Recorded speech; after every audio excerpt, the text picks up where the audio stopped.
I want to talk to you about the themes of confusion and overwhelm, which I hear come up a ton in Facebook groups that I am a part of that relate to business, in calls or conversations with potential prospects, all sorts of forum where this concept of I'm feeling really overwhelmed, I'm feeling really confused about this thing, I don't know how to do that, I'm stuck, this language shows up a lot. So let me know if that's something that you find yourself saying, maybe something that you find yourself saying a little bit more often than you would like, or that you find yourself feeling a little bit more often than you would like. So I find that there is something, one of the evolutions that I think has happened over the last several years. I think there's some amazing things that have happened towards an evolution in the direction of vulnerability and authenticity and talking about things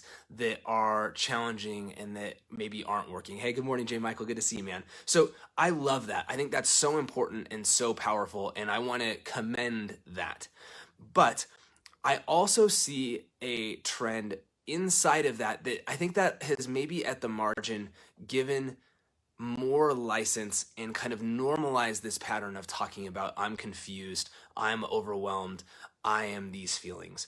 And I just want to talk about, like, if that's where you are, I don't want to tamp that down, but I also I want to have us maybe just examine what is going on there a little bit and maybe give you a chance to have a tool and a way to start examining what is going on there. So since the beginning of the pandemic, what we have at Contact Mapping, we have this amazing studio in our offices with a super cool green screen and a 4K camera and all this stuff, and we have some connections to some really powerful personal development seminar companies, and so we have been producing. Alongside them, we've been doing the technical side of producing some amazing personal development seminars and content with them over the last 12, 18 months.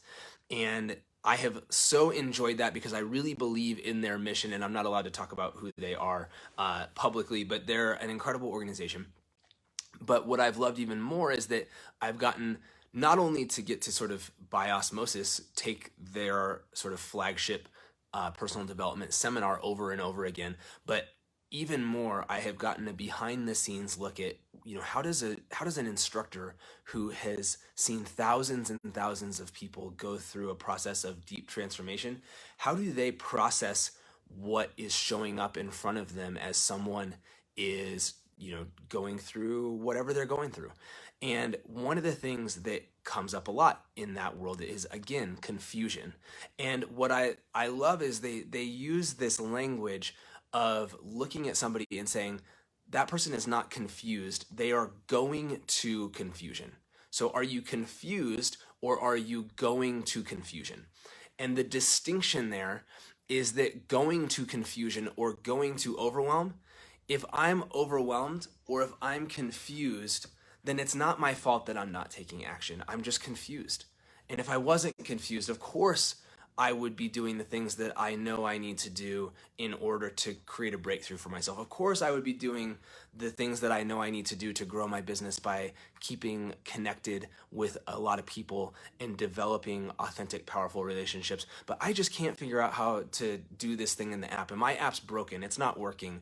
And all of these things come up.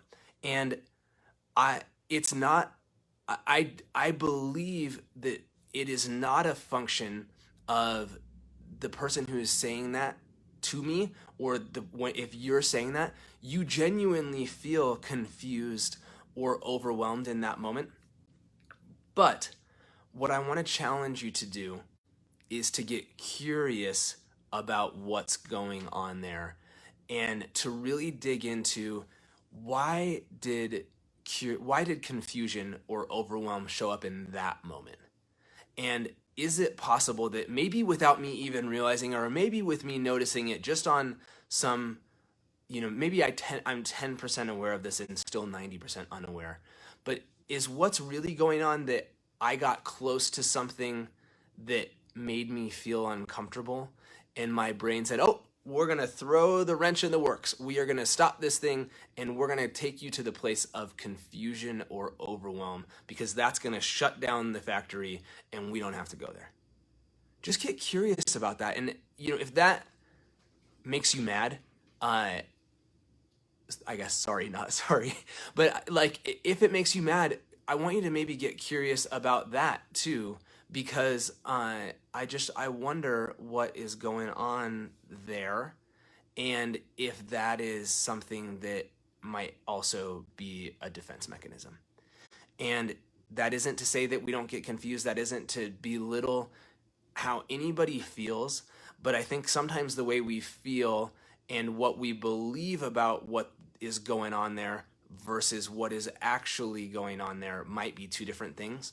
And the more we can get curious about that and become more aware of that, the more capable we are of having some agency and some power over finding some ways to move forward. Because I believe, and I certainly have experienced this leading contact mapping, that when somebody tells me that they're confused by the app, every once in a while it goes, yeah, you're right, that actually is kind of confusing. But most of the time, it really wasn't that confusing. Like we have spent so much effort and time and money and development resources trying to make it so that it's almost impossible for you to feel confused by contact mapping. And so most of the time, I really believe it's not that it's confusing, and it's more that there's a pattern of some level of, well, if I'm not confused, then that means that it's time for me to call these people. And that sounds scary. And so being confused is a safer space for me to live.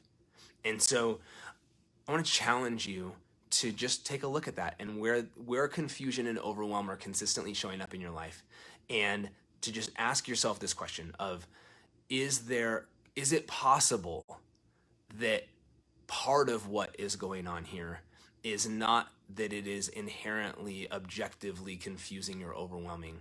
Is it possible that at least part of what's going on here is that there's something on the other side of that that is scary to me and that I'm avoiding? And once you're aware of it, then you get to choose, right? It might be it's too scary, but at least now I know that what I'm doing is not that I'm confused or overwhelmed. It's that I don't really want to do that, or I'm not ready to do that yet. And now I can go about deciding if I want to get ready to do it or if that's just not for me. But that's a completely different conversation. And so I hope that distinction makes sense. I hope that added value for you.